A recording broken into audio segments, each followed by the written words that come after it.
Well, we've drama now on BBC World Service. It's time to meet the Man in Black. Welcome once more to my nightmare world of fear and horror. I extend to you all an invitation to the vaults. Water is inexorable. When tides turn, if not blocked off, the flood goes where it will. In the subterranean cesspits of our civilized world, rats in their millions run in fear before this flood, and if not stopped, they too go where they will.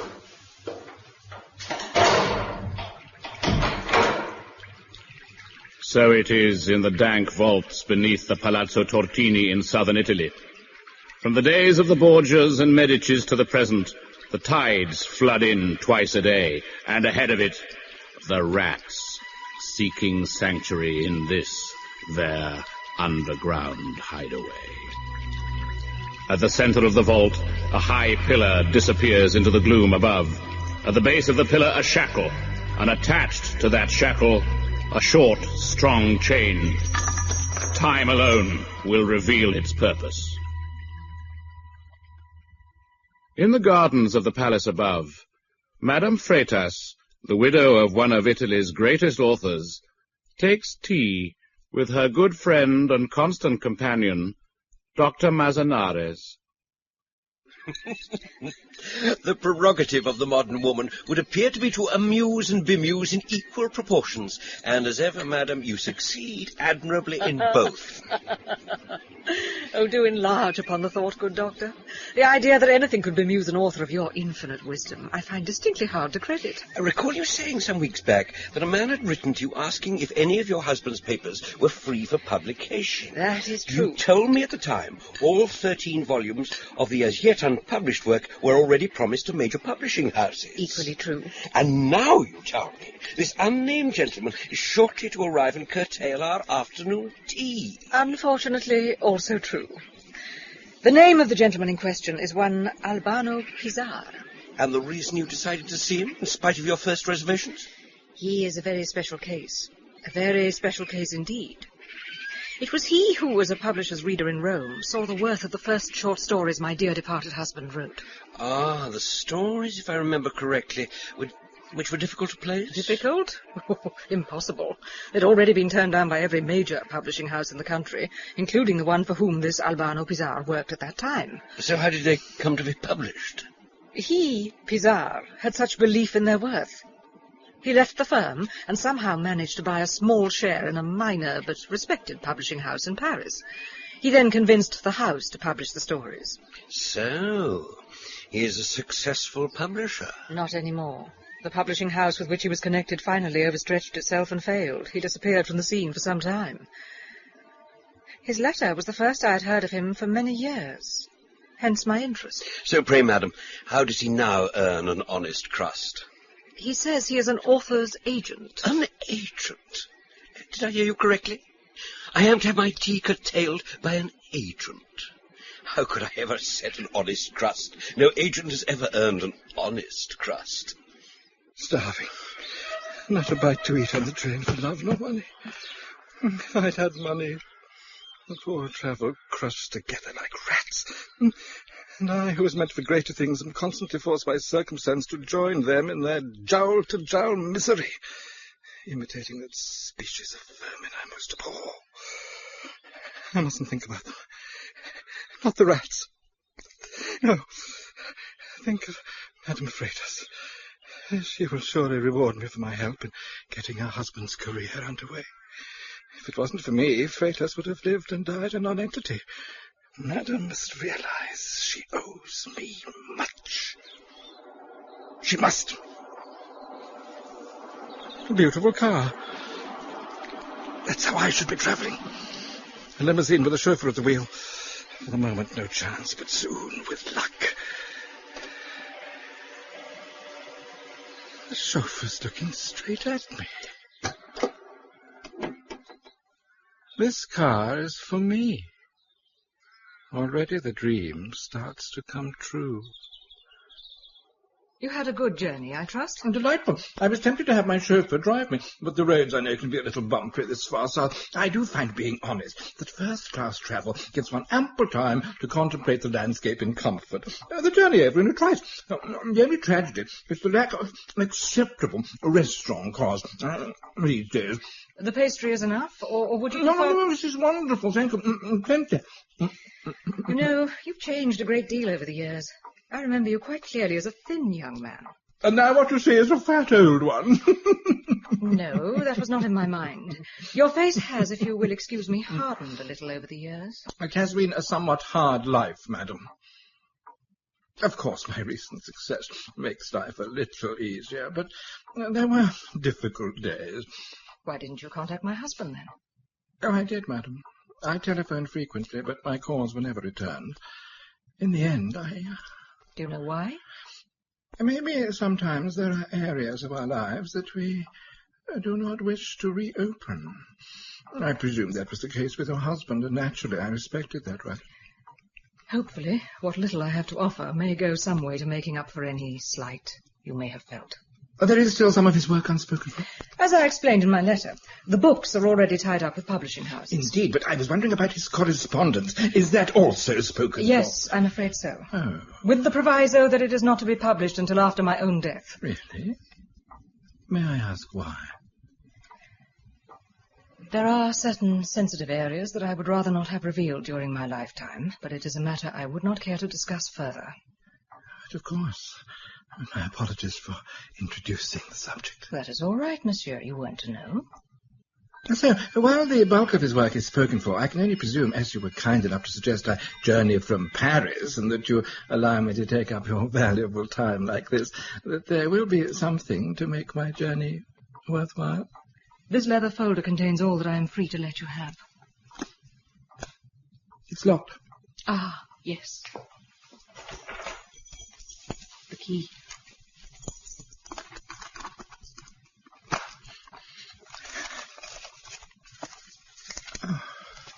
I should like to peruse the contents at my leisure, and I'm sure, as with all his work, it will prove a delight.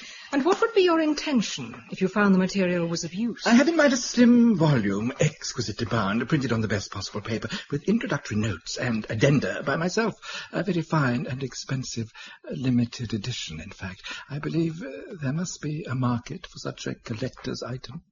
You may indeed be right. So perhaps I could take this folder with me and come back and discuss it with you tomorrow at 10:30. But of course. Nothing. Nothing whatsoever. This is a joke. An insult. I'll be revenged for this insult to my intelligence. But how? Correspondence, she mentioned, certain sensitive areas that must not be revealed during my lifetime. That's how she put it, not even to be discussed. But what? Scandal. Scandal concerning their marital relationship. It was known worldwide as the perfect marriage. Not possible. And yet, such a story, if true and confirmed by existing correspondence, would cement my fortune forever. Picture the library. Recapture it in my mind's eye. Shelf upon shelf all around me. File upon fat file, every colour under the sun. Wait. In the corner, farthest from the doorway, the top shelf. 3 slim red files, side by side. That's got to be it. In all that vast acreage, only those 3 files were thin enough to hold what I hope to find. But how can I arrange to be left alone when I call back tomorrow?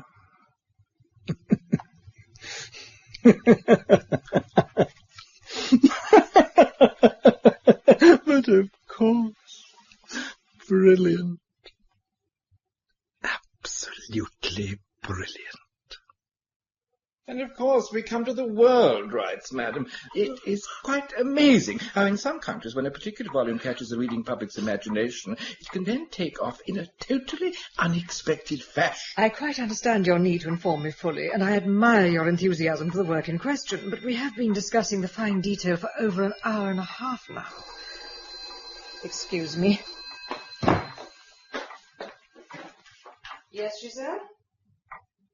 Ah, tell him I shall be with him shortly. Would you excuse me a moment, monsieur, but a friend of mine has just called. But of course. I shan't be more than a few minutes. Oh, please don't hurry. I shall use the time to contemplate further on our contractual agreement to ensure I haven't missed anything. Oh, I doubt whether you have. We seem to have ranged over every possibility under the sun. Always as well to ensure the client knows what's in store. Yes, I'm sure you're right. Must be quick. Move the ladder over to the far side.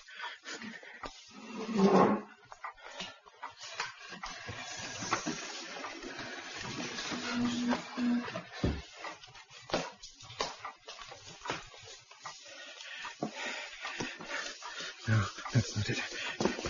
Just bills, letters to lawyers. No, this one. Damn! Only one last possible hope. It's sealed. Careful. Dynamite! If I can only get these out of here, my fortune's made. Doctor, you have literally saved my life. Madam? I have always thought that dying of boredom was simply a figure of speech, but I have this morning, Doctor, looked into the eyes of death in such a fashion. There is only one creature on the face of earth who can succeed time and time in inflicting that dastardly method of execution. The literary agent must still be here. Correct. And he has been for hours, but no longer.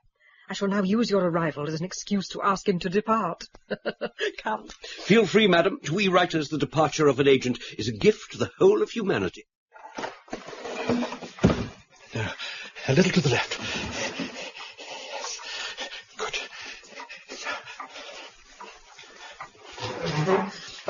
Where can I hide them? Oh, but of course, in the leather folder she lent me. Oh, hush. There we are. I did it. Relax. Good. Monsieur, bad news, I'm afraid.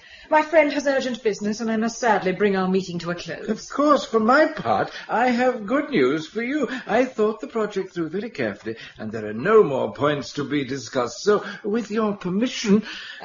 Monsieur, you are forgetting my folder? No, I have it safe here under my arm, madam. Exactly. That is the folder I use to keep my current projects in. Perhaps you'd take the papers out and... Are you all right, monsieur? You've gone very pale. I'm fine, madam. Sometimes my heart gets a little out of sorts, but I'm fine. Oh, good. I'm pleased it's nothing serious. The folder? I'm afraid I foolishly left its key at my hotel. Perhaps your chauffeur could bring it back with him when he drops me off. Yes, that would be fine.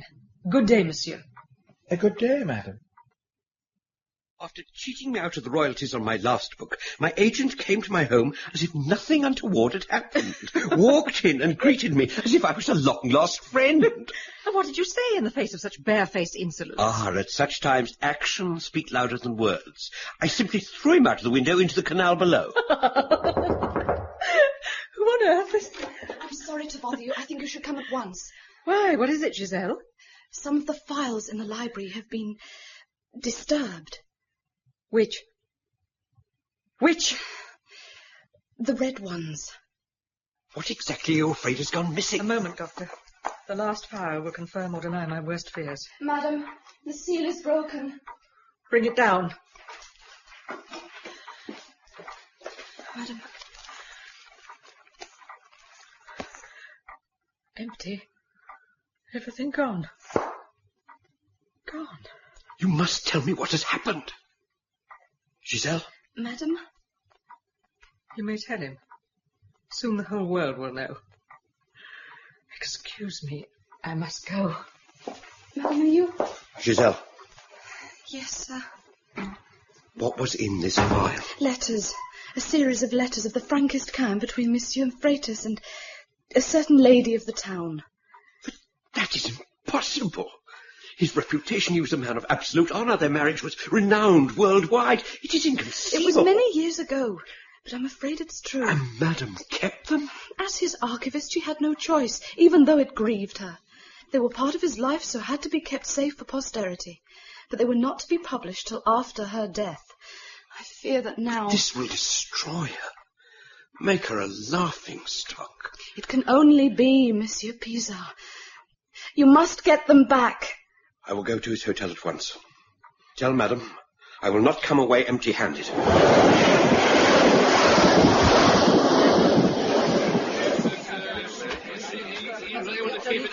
I'm sorry. As I said before, she's not here. Now, would you all kindly leave and stop constantly ringing the doorbell? Now, come along. You go inside. Within days, the house was under siege with reporters from around the world. The doctor put his property in the Umbrian Hills at the disposal of Madame Freitas until the ensuing scandal should die away, and promised that when it came to finally balancing the books, as it surely would, there was nothing he wouldn't do at her request, even to relieving Pizarre of his oh-so-worthless life. But in the cool of the hills, she used the passing months to plan a more subtle revenge, a Sicilian revenge. Death was too quick and too kindly for such a creature. And now she knew what his punishment must be, and yes, she would need the good doctor's willing help in putting her plan into operation.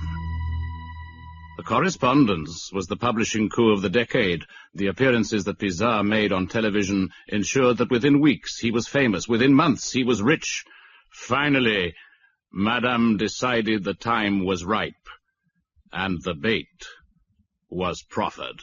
Dear Monsieur Pizarre, the financial success you have achieved handling certain of my husband's papers indicates it would be more productive for the estate if you handled the sensitive work that still remains secretly within my remit. If you are interested... If I'm interested... I've been handed a fortune on a plate. Bait has been taken. Hook, line, and sinker. Now all that remains is to slowly reel him in. And make just one little purchase. One sharp little purchase. You're sure you won't change your mind and take a drink, Monsieur Pizarre? It must have been a long and tiring journey. No, thank you. In your letter, you mentioned that you'd like me to handle other sensitive material in your possession. First, I wish to congratulate you on the success of the volume that you produced from the papers I gave you, and for letting me have the royalties so promptly. Yes, well, it is the job of the agent to be punctilious in such matters. Last time I was here, I detailed at length what would be my commission levels, what you would have to pay. You did indeed what I would have to pay for your last visit. Yes, well, if I handle this sensitive material for you, no one need ever know you release the material to me. Do you know the Koran, Monsieur Pizarre? I beg your pardon? The system of judgment laid down in the Koran. Well, I know it, of course. But I can't see what possible It has bearing... always struck me as such a sweetly reasoned document. Eye for an eye, tooth for a tooth. Just so simplistically and satisfyingly fair. I really didn't come here for philosophical debate. We have been talking a long time now about this and that. Isn't it time we got down to the real purpose of this meeting? Yes, you're right. So, many thanks for visiting me, monsieur, but now, all too soon, it is time for you to depart. Pardon, madam? Time for you to part. I have ensured you are aware of the teaching of the Koran, so we can now bring this meeting to a close. Is this a joke? I understood from your letter that there were other documents to be released. Sensitive matters, it says here. I do not care what it says there. I have no more to say to you. Madam, I have made a not inexpensive journey from Paris for a specific purpose. I have hotel and other expenses. I should have wasted a week for an hour in your company talking tosh. This is an outrage. I demand a recompense for my trouble and monetary outlay. Recompense? You demand recompense, Monsieur Pizarre. Yes, but it is rather a lot of money to lay out for such frivolous chat, madam. Very well, you shall be recompensed. Come. As I said in my letter, my husband left other material which I think may interest you, only this time you must pay the full price. Pardon, madam, if I inadvertently said anything. Enough, monsieur. You have made your choice. You demanded recompense, and recompense you shall have. We must go down the spiral staircase to the room below, his secret library. Secret library? Yes. I closed it down after my husband's death. Nobody has entered it since. Careful, monsieur. There is a cabinet of his work down here. It was not widely known that he also devoted himself to experiments in the coarser fields of literature. You mean? You know what I mean, but I do not wish to discuss it further with you. You may see it with your own eyes. This is an amazing room. Truly palatial. The chandeliers above must have cost a fortune. They did. The walls, I don't believe it. They're covered in red leather. Oh, you're right not to believe it. Appearances can be deceptive. It is, in fact, skins that cover the wall. Thousands of tiny dyed skins. Another of my husband's little quirks. And to what family of creatures do the skins belong, madam? Pick up any of the volumes on any of the shelves and see if you can guess. They also are covered in the self-same skin. But they're rotting where they stand on the shelves. That is the trouble with rat skin. It doesn't last, does it? Rats, I cannot abide the creatures. Good. Anyway, these books are not the work of my husband, so of no interest to me. Let them rot. But you said there was other material down here. There is. Over there. In that large steel cabinet in the corner. You may open it. But how can I? The gap between the cabinet and the wall it faces is too small. The door's too wide. Well, first you must go into the gap. Now, you simply open both doors in front of you. But I'll be trapped in here if I do that. Oh, come, Monsieur Pizarre, what do you fear? The books are going to jump out and bite you? I'm sorry, the rat skin on the volume I held made my mind crawl. I can't stand rats and the feel of its dead skin. Monsieur Pizarre, I assure you there is no dead skin inside the cabinet. Now, either swing the doors open and see what's on offer, or let us forget the matter and return to the salon above. No, you're right. Books don't jump out unless you promise there's no dead skin in here. Books don't jump out, but of course rats do, particularly if they've been trapped without food for 24 hours. Still, I spoke true.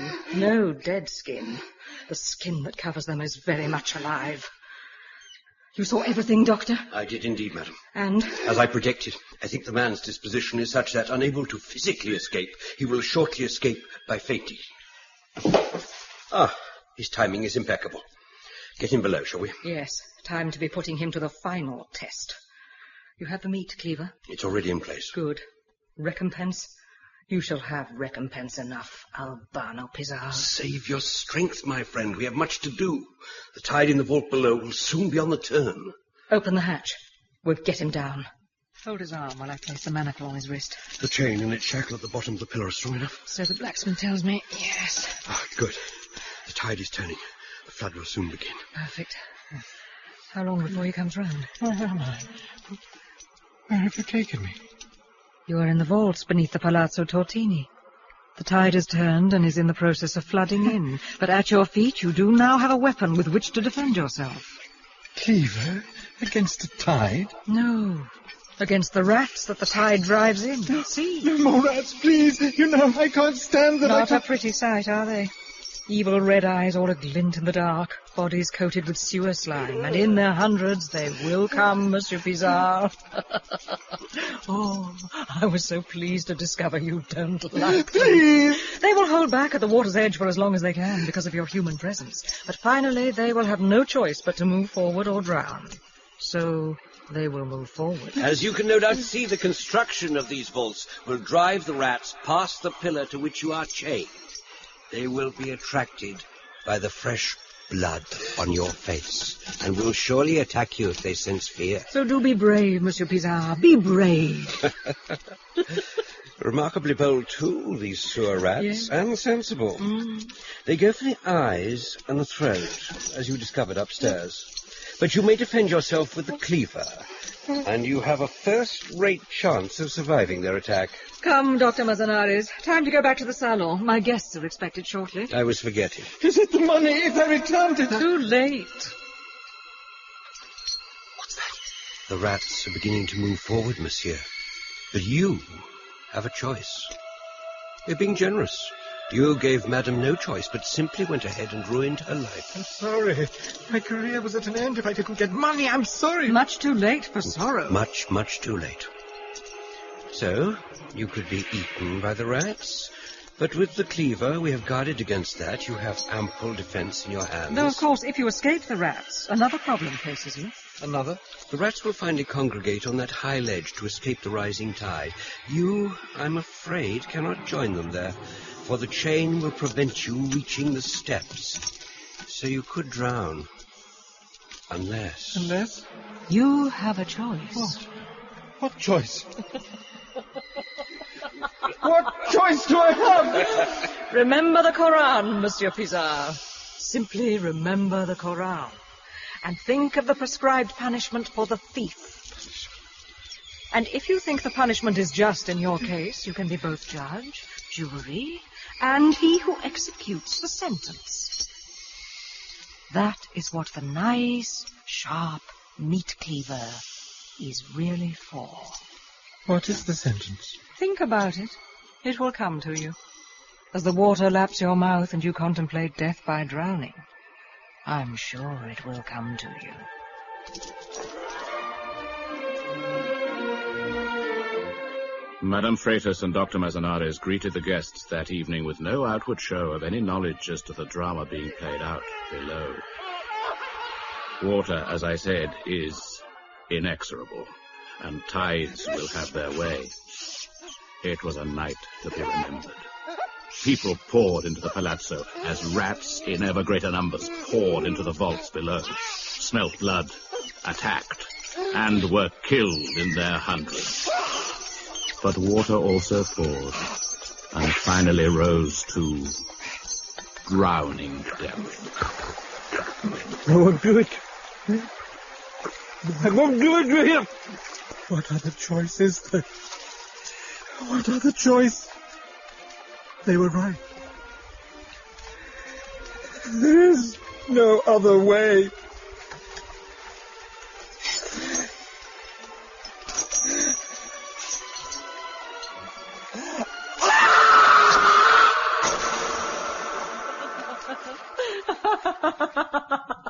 It was over a year before Albano Pizarre returned to his Paris office, paler and thinner than he was before. Everyone noticed how much better he treated his authors thereafter, but with women clients he had no dealings. And he never, ever spoke of how he came to have had his left hand hacked off at the wrist.